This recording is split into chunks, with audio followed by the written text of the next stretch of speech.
Hey guys, welcome to Telangana ఇంటి రుచులు.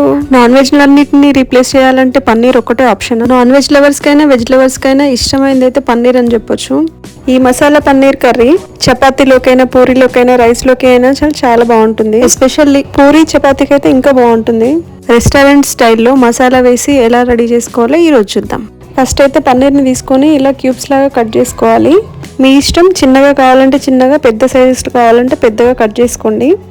నేనైతే చిన్నగా కట్ చేస్తున్నాను. ఇలా కట్ చేసుకున్న పీసెస్ అన్నీ ఒక బౌల్లోకి వేసుకోవాలి.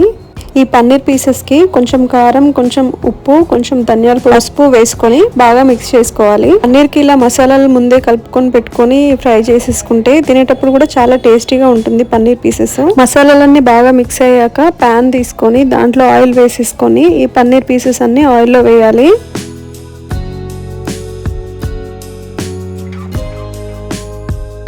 పీసెస్ అన్ని బాగా ఫ్రై అయ్యాక ఒక బౌల్లోకి తీసుకొని పక్కన పెట్టండి.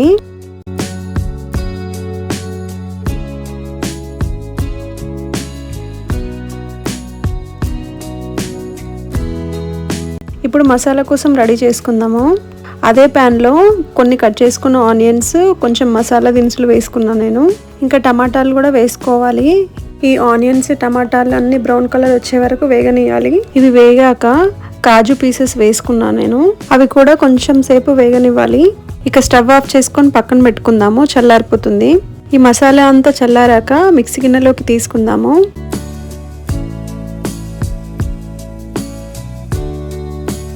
వీడియోలో చూపిస్తున్నట్టు పేస్ట్ లాగా చేసుకొని పక్కన పెట్టుకోవాలి. మళ్ళీ అదే ప్యాన్లోకి కొంచెం ఆయిల్ వేసుకోవాలి. జీలకర్ర, ఆవాలు వేసుకున్నాను నేను. కొన్ని కట్ చేసుకున్న ఆనియన్స్ కూడా వేసాను. అవన్నీ బ్రౌన్ కలర్ వచ్చే వరకు వేగనివ్వాలి.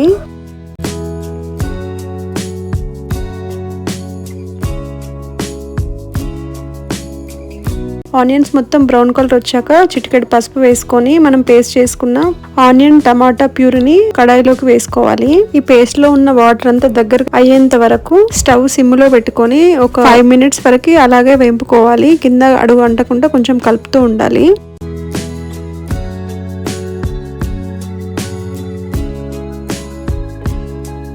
టమాటా ఆనియన్ పేస్ట్ లో ఉన్న వాటర్ అంతా దగ్గరికి అయింది కదా. ఇప్పుడు 2 స్పూన్స్ కారము, రుచికి తగినంత ఉప్పు, 2 స్పూన్స్ ధనియాల పొడి యాడ్ చేసుకుందాము. ఇవన్నీ బాగా కలిసేలాగా కలుపుకోవాలి.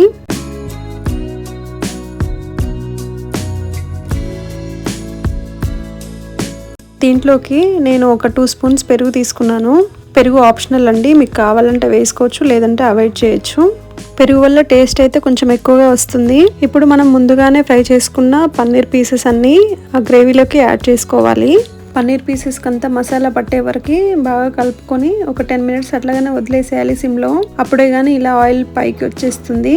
పీసెస్ ఆల్రెడీ ఫ్రై చేసుకున్నాం కదా, అంత వెయిట్ చేయాల్సిన అవసరం ఏం లేదు. ఇక లాస్ట్లో కస్తూరి మెతి కొంచెం యాడ్ చేసేసుకుందాము. మళ్ళీ ఒకసారి కలుపుకొని దించేసుకోవడమే. ఇంకా ఎంతో రుచికరమైన హోటల్ స్టైల్లో పన్నీర్ కర్రీ రెడీ అయిపోయింది. లాస్ట్లో కొంచెం కొత్తిమీర యాడ్ చేసేసుకొని స్టవ్ ఆఫ్ చేసుకోవడమే. ఇక నోరూరించే పన్నీర్ మసాలా కర్రీ రెడీ అయిపోయినట్టే.